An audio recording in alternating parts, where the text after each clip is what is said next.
Bonjour, dans cette vidéo, nous allons traiter la leçon sur les caractéristiques de certains générateurs et de quelques récepteurs. En fait, nous n'allons parler que d'un seul type de générateur, ce qu'on appelle générateur linéaire. Alors, on s'était mis d'accord que les dipôles actifs ne sont que des générateurs, c'est-à-dire ce sont des dipôles qui produisent de l'énergie électrique, ce sont des dipôles qui n'ont pas besoin d'un apport extérieur en énergie électrique pour en produire. En effet, les générateurs, ce sont des dispositifs qui transforment un type d'énergie autre qu'électrique en une énergie électrique. Ici, par exemple, on a les alternateurs, ce sont des transformateurs, si vous voulez, qui transforment l'énergie mécanique en énergie électrique. Il y a aussi les cellules photovoltaïques, il y a les piles qui transforment l'énergie chimique en énergie électrique. Il y a aussi les batteries. Alors les batteries, il y en a deux types. Il y a ceux qui se chargent, qu'on appelle les accumulateurs. Il y a ceux qui ne sont pas réversibles, ils ne peuvent pas être rechargés. Mais en fait, c'est quoi un générateur linéaire? Alors, comme dans le cas des dipôles passifs, on dit qu'on a un générateur linéaire si dans un certain intervalle d'intensité de courant, ou bien, si vous voulez, dans un certain intervalle de tension, la caractéristique IU, ou bien UI, est linéaire. C'est une partie de droite.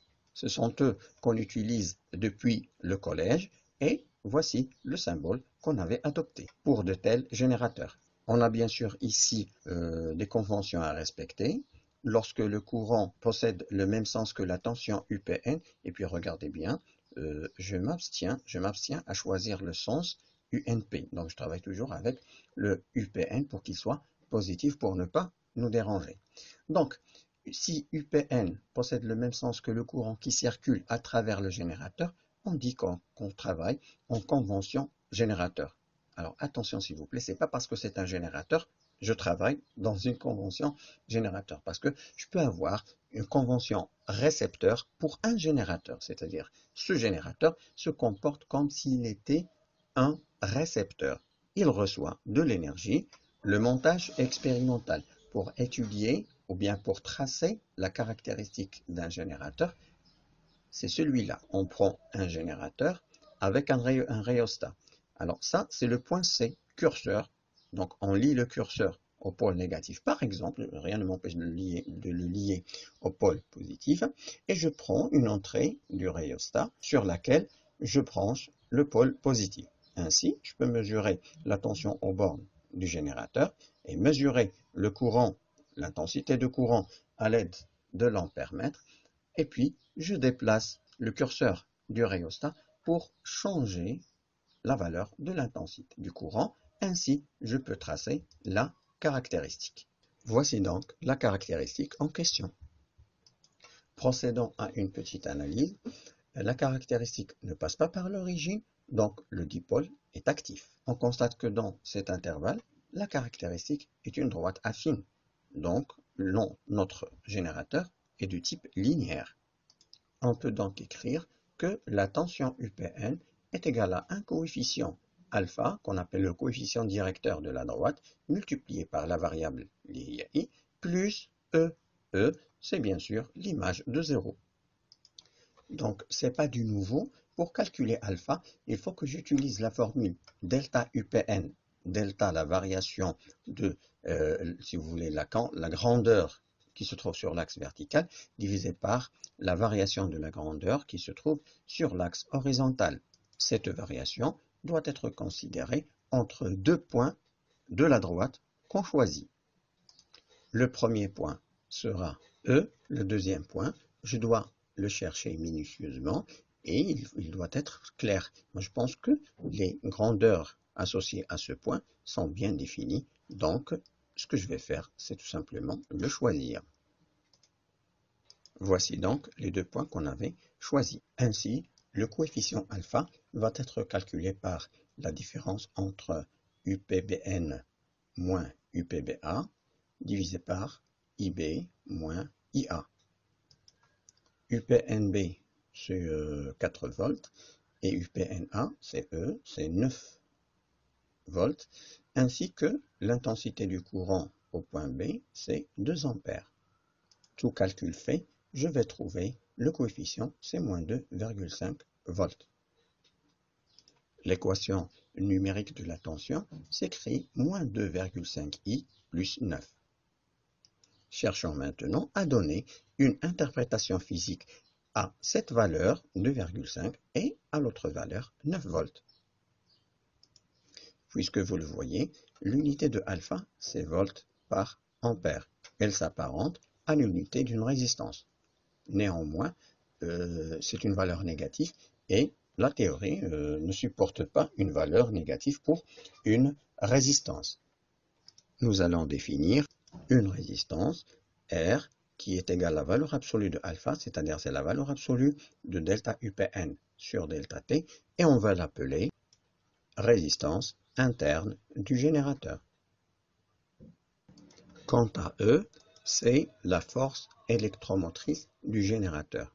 Alors, comme son nom l'indique, c'est une espèce, je peux l'imaginer comme une force mécanique, et ce n'est pas le cas absolument, mais je peux l'imaginer dans le sens de ce qu'on avait déjà fait. Donc, je vous rappelle, dans la leçon des conducteurs ohmiques, j'avais ici mis un monsieur qui est en train de pousser des charges, et j'ai dit que c'est le générateur qui est en train de pousser un ensemble de charges dans un circuit électrique. Alors le monsieur a bien évidemment besoin de force. Donc au lieu de dire force, je peux dire d'une énergie.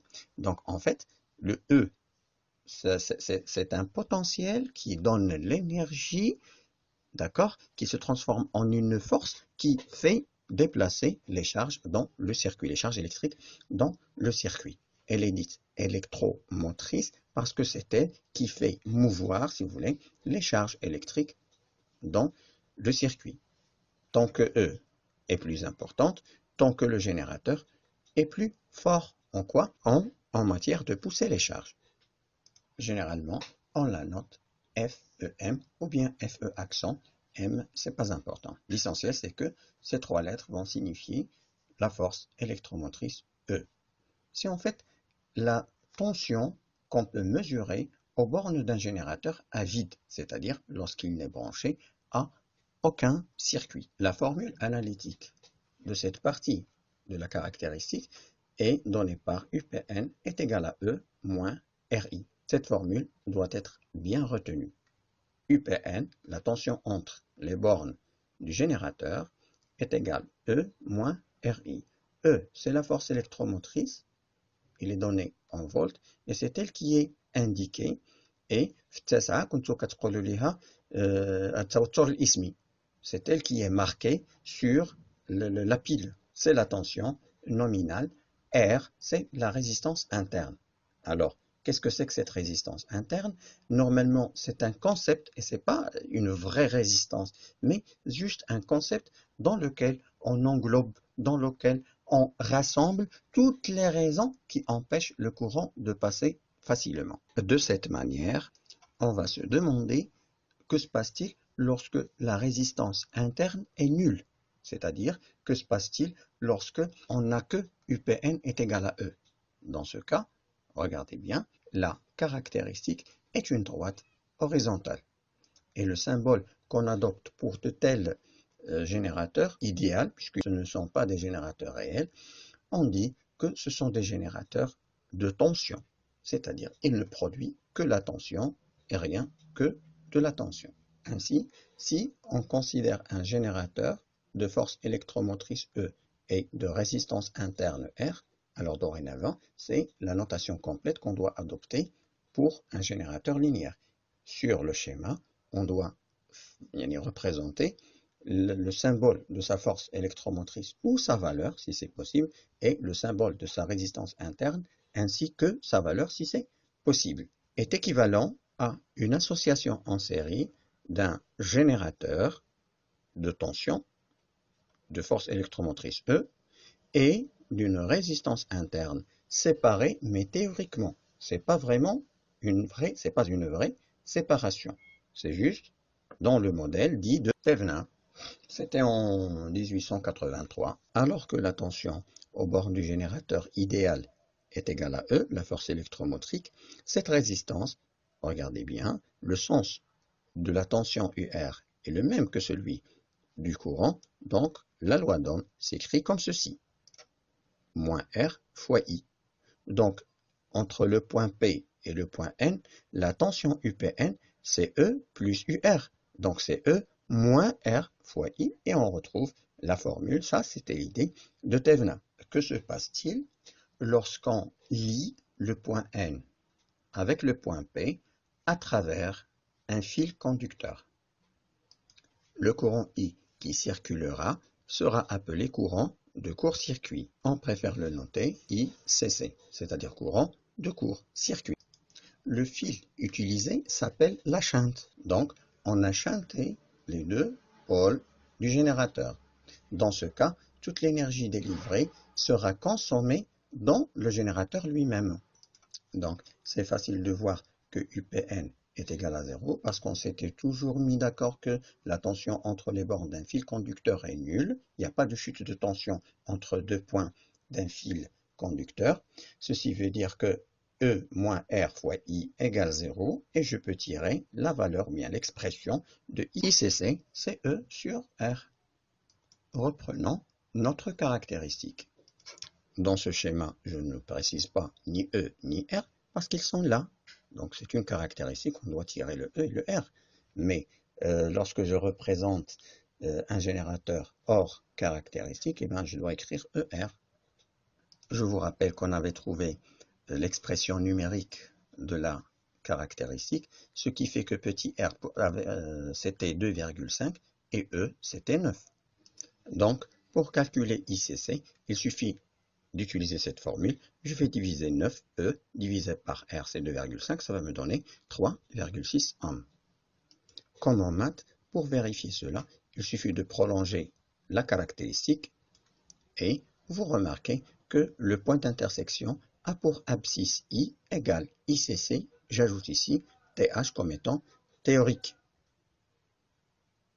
Sachant que 2 mm correspond à 0,1 ampères, 1, 2, 3, 3,5 plus 2 mm, donc c'est 3,6 ampères, et c'est exactement la valeur qu'on avait eue. Est-ce que réellement c'est une bonne chose? Bien sûr que non. En réalité, lorsqu'on court-circuite un générateur, c'est qu'on n'en a pas besoin. Et lorsqu'on n'en a pas besoin, alors on ne l'utiliserait pas depuis le départ. Donc le problème, c'est que en faisant l'expérience, si vous voulez, on aura un réchauffement puisque la résistance augmente avec la température. En général, ceci est en général, c'est le cas des matériaux ordinaires. Donc la résistance augmente et la courbe caractéristique s'incurve. Donc ça serait comme ceci. Donc elle s'incurvera, ce qui fait que le ICC expérimental est largement inférieur au courant de court-circuit théorique qu'on avait calculé. Bon, et puisque ce court-circuit ou bien cette shunt entre les bornes d'un générateur n'est pas utile en réalisation électronique, alors pourquoi on est en train de l'étudier maintenant? Passons maintenant au récepteur linéaire. Alors par définition, un récepteur, c'est un dipôle qui reçoit de l'énergie électrique et la transforme en chaleur et en une autre forme d'énergie autre bien sûr qu'électrique. Dans ce cas, on a trois exemples ici. On a l'exemple de l'accumulateur. Alors, il reçoit de l'énergie électrique et la transforme en énergie chimique. En fait, c'est une pile réversible. Il passe de l'énergie chimique à l'énergie électrique en fonctionnement générateur et de l'énergie électrique en énergie chimique en fonctionnement récepteur. Il y a aussi les moteurs électriques. Ils reçoivent de l'énergie électrique d'entre leurs bornes et la transforment en énergie de mouvement, c'est-à-dire énergie mécanique. Et il y a les électrolyseurs. Ce sont des dipôles qui reçoivent de l'énergie électrique et engendrent des réactions chimiques. Donc on dit qu'ils la transforment en énergie chimique. Mais ce sont les réactions de l'électrolyse. Bien sûr, le mot linéaire signifie qu'une partie fonctionnelle, c'est-à-dire celle qu'on utilise, une partie de la caractéristique est une droite. Le montage expérimental pour étudier de tels dipôles, c'est classique. Donc, ou bien je vais utiliser un générateur à tension variable, ou bien je vais utiliser un rhéostat. C'est comme pour les dipôles passifs, parce que les récepteurs sont tous des dipôles passifs. Je pense qu'il n'y a plus de mystère. Je vais prendre les mesures et tracer la courbe. J'aurai une allure qui ressemble à ça. Alors, regardez bien, on ne travaille que dans la zone où la caractéristique est une droite. Ainsi, on peut la prolonger pour trouver ici le point d'intersection avec l'axe vertical, c'est-à-dire l'image de 0, c'est E'. On va l'appeler la force contre-électromotrice. Et la droite est affine avec une pente ascendante, donc la formule générale, c'est U, la tension aux bornes du récepteur U est égale à E', c'est-à-dire cette valeur, plus, cette fois plus, pourquoi? Parce que la courbe est croissante, plus R' fois I. Alors le R', il joue le rôle de la résistance interne, il est calculé en ohm. Donc c'est exactement comme le générateur, mais sauf que la courbe passe par l'origine, donc il y a une phase de transition, ça s'appelle une phase de transition, où le récepteur commence à générer de l'énergie non électrique. Et après, la variation, ou bien l'évolution du courant n'est que résistive, c'est-à-dire elle augmente selon la valeur de R'. Il est clair que la caractéristique dans le sens opposé sera la même, donc c'est un dipôle symétrique. Je ne vais pas discuter le fait que ça soit symétrique, donc c'est clair, mais qu'en est-il pour le générateur? Là, c'est la caractéristique pour un générateur en fonctionnement générateur, ça c'est clair. Mais comment sera-t-elle lorsqu'il fonctionne en récepteur? Est-ce que j'aurai une caractéristique semblable à celle-là? Donc permettez-moi d'inverser le courant et d'enlever cette droite. J'ai un petit peu élargi le papier millimétré. Rappelez-vous le modèle de Thevenin pour le générateur et l'équation correspondante. Ça, c'est un fonctionnement générateur. Pour un générateur en charge, j'ai juste le sens du courant qui est inversé. La tension E ne change pas, mais l'expression de la tension au bord de la résistance interne, ça sera un plus R fois I. Donc, elle s'apparente bien avec la formule de la tension aux bornes d'un récepteur. Mais qu'en est-il pour le tracé? Rappelez-vous qu'on avait ce tracé pour le générateur. Maintenant, ce n'est plus. Je dois avoir sens symétrique par rapport à E.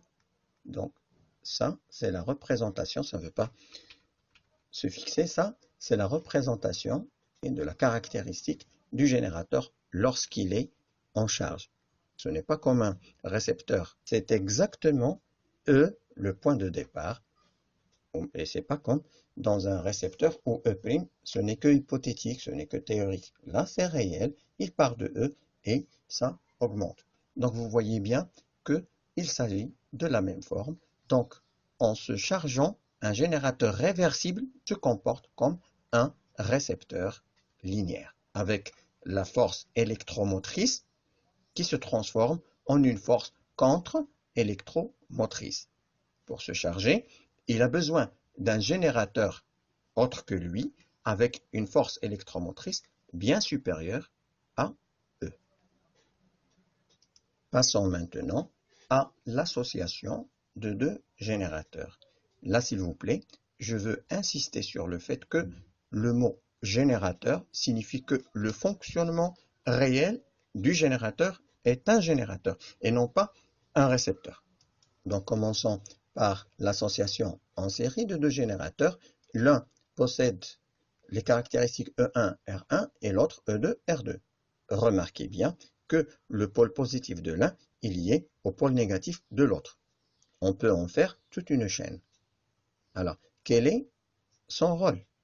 Quelle est son utilité? Il est facile de voir que UPN est égal à U1 plus U2. Avec U1, c'est E1 plus R fois I, puisqu'ils sont parcourus, les deux sont parcourus par le même I, et E2 plus I2 est égal à E2 plus R2 fois I. En factorisant par I, j'aurai R1 plus R2 en facteur de I avec un signe moins, et d'autre part, j'aurai E1 plus E2. C'est équivalent en fait, équivalent à un seul générateur dont la force électromotrice est la somme des deux forces électromotrices et la résistance interne est la somme des deux résistances internes. On peut aussi comprendre cela par la représentation de Thévenin, c'est-à-dire le modèle éclaté. Le premier générateur c'est E1, R1 et le deuxième c'est E2, R2. Ils sont montés en série. Vous savez très bien qu'on peut déplacer les éléments en série dans un circuit sans en changer absolument le résultat. Donc, cette association va être équivalente à E plus E, et comme ce qu'on avait vu dans la leçon des résistances, une association en série de deux résistances, c'est aussi une résistance telle que la valeur est la somme des deux résistances. Donc, ce qui nous donne un générateur tel que la force électromotrice s'ajoute, donc la force de poussée s'ajoute, et la tension UR, c'est R1 plus R2. En général, si on associe N générateurs, on peut les remplacer par un seul, tel que la force électromotrice, c'est la somme des forces électromotrices, et la résistance interne, c'est la somme des résistances internes. Quel est l'intérêt de telle association? C'est tout simplement pour augmenter la tension entre les bornes des circuits. Je dois faire quand même une petite remarque. Ce type d'association, ce n'est pas une association de générateurs, parce que obligatoirement l'un va fonctionner comme générateur et l'autre va fonctionner comme récepteur. Parlons maintenant de l'association en parallèle de deux générateurs. Alors pour qu'ils soient ainsi, je dois avoir la même force électromotrice pour que aucun ne débite dans l'autre, et je dois avoir bien sûr le montage comme ceci, parce que si j'inverse l'un, il va se comporter comme un récepteur. Donc il suffit de dire que la tension entre les bornes des deux générateurs est la même. Donc j'ai UPN pour le premier générateur, c'est E moins R1 fois I1. La deuxième, c'est E moins R2 fois I2. Donc je peux tirer les deux I1, donc les deux I, pardon. Je peux tirer les deux intensités de courant, donc I1 c'est E moins UPN sur R1 et I2 c'est E moins UPN sur R2. Et puisque on peut appliquer la loi des nœuds au point A, donc I, représenté ici, c'est I1 plus I2. En l'écrivant, j'aurai I est égal à E moins UPN, facteur de 1 sur R1 plus 1 sur R2. Si on pose 1 sur R1 plus 1 sur R2, c'est 1 sur R, on aura l'expression du courant I, c'est E moins UPN fois 1 sur R1. Donc, la valeur de UPN, donc je peux faire le produit, je multiplie R par I, et je ramène le UPN de l'autre côté, j'aurai l'expression UPN est égal à E moins R petit r fois I. Avec petit r, c'est la résistance équivalente des deux. Et E, c'est la force électromotrice de chacun. Donc, l'association en parallèle ne permet pas d'augmenter la tension, mais il permet d'augmenter l'intensité du courant et en même temps diminue la résistance interne du système de générateur. Cette configuration est utilisée par exemple dans les chauffe-eau. C'est commandé électriquement, mais il fonctionne sous le gaz. On a toujours une association en parallèle de deux piles de 1,5 volts chacune. Finalement, pour une association de N générateurs de même force électromotrice, ça c'est très important, ils sont équivalents à un générateur avec la même force électromotrice E, mais la résistance interne est la résistance équivalente en une association en parallèle. Le paragraphe le plus important, à mon avis, dans cette leçon, c'est celui où on cherche d'associer un générateur à un autre dipôle Donc, c'est de construire des circuits électriques. Parlons tout d'abord de la notion du point de fonctionnement. Alors, qu'est-ce que c'est que le point de fonctionnement? C'est une notion normalement flottante. Je peux parler du point de fonctionnement du générateur, je peux parler du point de fonctionnement d'un dipôle. Mais la notion du point de fonctionnement d'un circuit, je ne l'ai trouvée que dans le programme du tronc commun. Parce que généralement, un circuit comme ça, au sens large, c'est très compliqué. Je ne peux pas trouver un point de fonctionnement d'un circuit. Mais pour un circuit simple, d'accord, ça sera... Bon, il faut tout d'abord définir qu'est-ce qu'un circuit simple. Un circuit simple, c'est un circuit formé de deux composantes, le générateur et bien sûr l'autre dipôle. Dans ce cas, le point de fonctionnement, c'est exactement celui du dipôle et celui du générateur. C'est la même chose. Sinon, quelle est la vraie signification, quelle est la vraie utilité de la notion du point de fonctionnement? Eh bien, c'est très simple. Si on a par exemple un circuit complexe comme celui-là, bon, ça c'est simple, mais bon, allez, je veux déterminer le point de fonctionnement du circuit. Alors, est-ce que je dois parler de ce dipôle, ou bien celui-là, ou bien celui-là, ou bien celui-là? Maintenant, je suis perdu. Alors, quelle est l'idée? On choisit l'une des charges, c'est-à-dire l'un des dipôles, et on isole le reste. Alors, pour ce dipôle, le reste jouera le rôle d'un générateur fictif. Ainsi, le point de fonctionnement par rapport à cette charge, le load, c'est bien sûr l'intensité de courant qui la traverse et la valeur de la tension entre ces bornes. Et ça sera la même chose pour le reste du circuit qui jouera pour elle le rôle d'un générateur. Avant d'attaquer ce type de situation, travaillons juste le cas d'une association entre un générateur et un conducteur ohmique. On présente ici la caractéristique du conducteur ohmique et celle du générateur.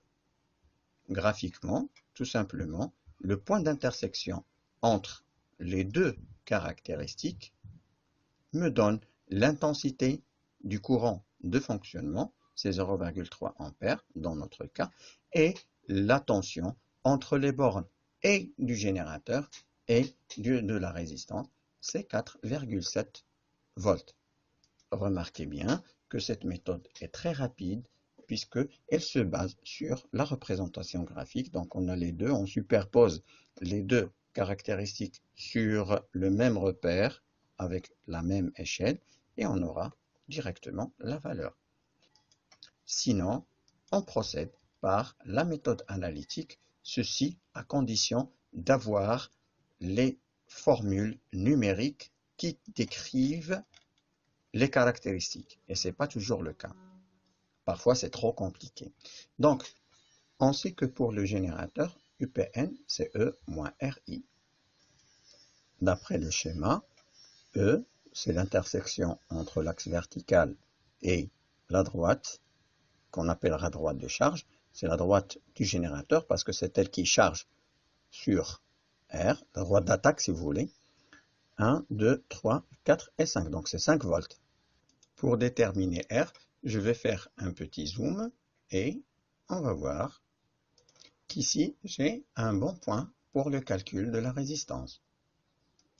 Donc je vais constater que petit r est égal à delta U, c'est-à-dire 1, 2, 3, 4 mm, sachant qu'un centimètre c'est 1 volt, donc c'est 0,4 volts, divisé par 0,1, 0,2, 0,3, 0,4 mm. La résistance interne du générateur est égale à 1 ohm. Aux bornes de la résistance, on a UAB est égal à R fois I. En utilisant la même technique du choix de deux points, on va trouver que la résistance, c'est 15,67 ohms. Selon le montage, j'ai UPN est égal à UAB et qui est la valeur de la tension de fonctionnement. On peut donc écrire 5 moins I est égal à 15,67 fois I. Donc, il suffit de dire que UPN est égal à UAB. Je remplace et je calcule I. Je vais trouver 0,2999, ça va me donner tout simplement 0,3 ampères et c'est exactement la valeur dont on dispose graphiquement. Pour retrouver la valeur de UF, il suffit d'utiliser l'une des équations, donc 5 moins I, donc 5 moins 0,3. On retrouve donc la valeur la valeur graphique de la tension UF qui est 4,7 volts. Avant de passer à la loi de Pouillet, j'aimerais bien maintenant répondre à la question: à quoi sert de travailler le courant de court-circuit ou de court-circuiter un générateur tant que c'est dangereux? Alors pour cela, permettez-moi de revenir à ce schéma. Considérons le générateur avec la force électromotrice égale 6 volts et la résistance interne égale 0. Supposons que soit celle-là la caractéristique de notre charge. Remarquez bien que si on dispose de la formule du courant, on peut envisager une solution analytique. Mais là, je ne sais pas quelle est la forme de la fonction I en fonction de U. Là, j'ai rectifié la tension, ce n'est pas forcément UPN. Donc, dans ce cas, je vais supposer que le reste du circuit, à part ma charge, est un générateur. Comment puis-je tracer donc sa caractéristique? On doit tout d'abord déterminer la force électromotrice du générateur fictif formé du reste du circuit. On débranche la charge. Dans ce cas, c'est la tension à vide qui va être égale à E. Clairement, dans ce schéma, E, c'est la tension aux bornes de cette résistance. Puisque j'ai un circuit en série, là, le circuit est bien ouvert, la charge est bien détachée, donc je peux utiliser tout simplement la formule du diviseur de tension pour déterminer la valeur de E. En effet, la tension E, c'est la tension entre les bornes de trois résistances, multipliée par la valeur de la résistance dont on veut calculer la tension entre les bornes, et divisé par la somme des résistances en série. Ceci nous permet de définir E du générateur fictif formé par le reste du circuit comme étant 2 volts. Bien, je dois maintenant chercher le tracé de la droite de charge, c'est-à-dire la courbe de la caractéristique du générateur fictif formé par le reste du circuit. Ça serait bien intéressant si j'avais la valeur théorique du courant de court-circuit. Pourquoi? Parce que la droite de charge, ou bien la caractéristique du générateur, passe par le point qui donne E et celui qui donne ICC. Et ça, c'est l'importance du paragraphe du calcul et de la détermination du courant du court-circuit. Pour faire, je vais court-circuiter, je vais shunter ces deux pôles. Le courant qui va circuler dans la shunt n'est autre que le courant du court-circuit lié au générateur fictif formé par le reste du circuit. Le dipôle court-circuité et cette résistance, donc c'est comme si elle n'existe pas. Il est facile de montrer que le courant qui circule ici, dans le reste du circuit, court-circuité, c'est 0,3 ampères. Donc, voici notre courant court-circuit lié au générateur fictif. Alors, la droite de charge du générateur fictif formé par le reste du circuit et qui attaque la charge dont la caractéristique est celle-là, doit passer obligatoirement par E et par le point ICC. Donc, je la colore un petit peu. Voilà.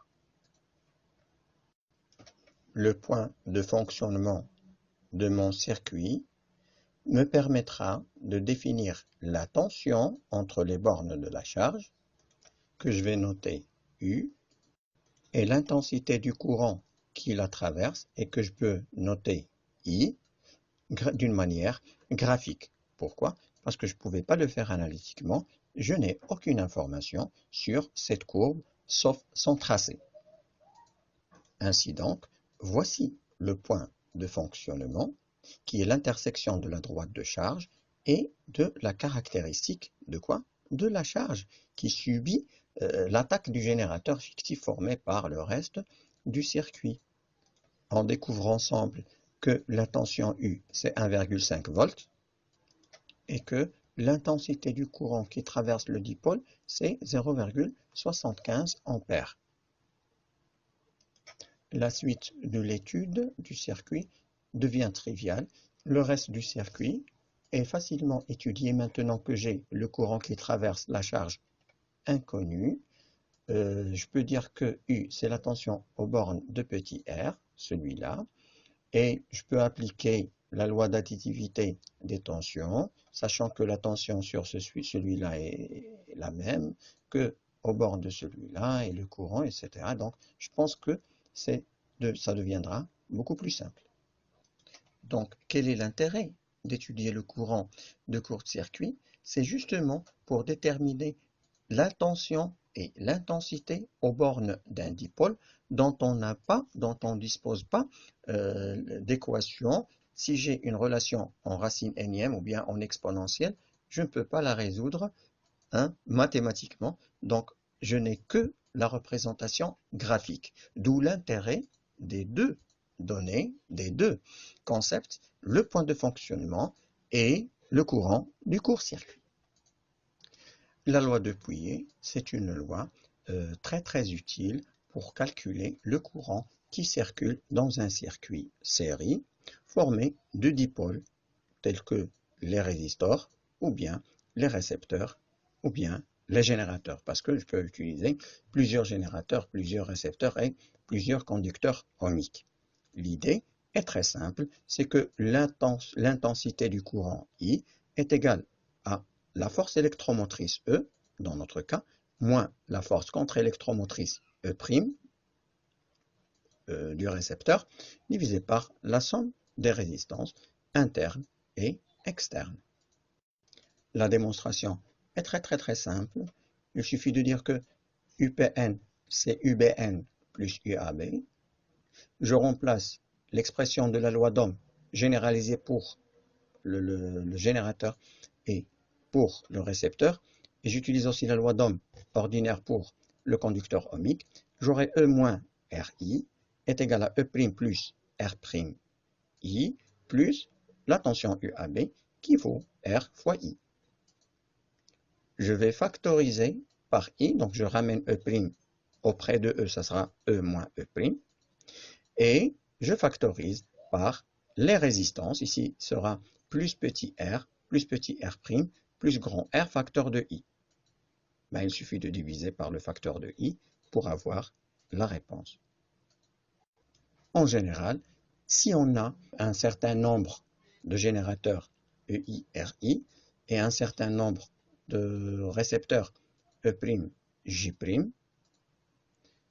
la valeur du courant, lorsque le montage est en série, attention, ce n'est applicable que dans le cas d'un montage électrique en série, alors l'intensité du courant, c'est le rapport entre la somme des forces électromotrices moins la somme des forces contre-électromotrices divisé par la somme des résistances internes pour les générateurs plus la somme des résistances internes pour les récepteurs plus la somme des résistances externes. Là, j'ai oublié un prime. Voilà, c'est fait. Et c'est tout pour cette leçon. Peut-être j'ai oublié de le dire, mais c'est déjà écrit. Cette formule, c'est la loi généralisée, la loi d'Ohm généralisée pour les générateurs. Et celle-ci, c'est la loi d'Ohm généralisée pour les récepteurs.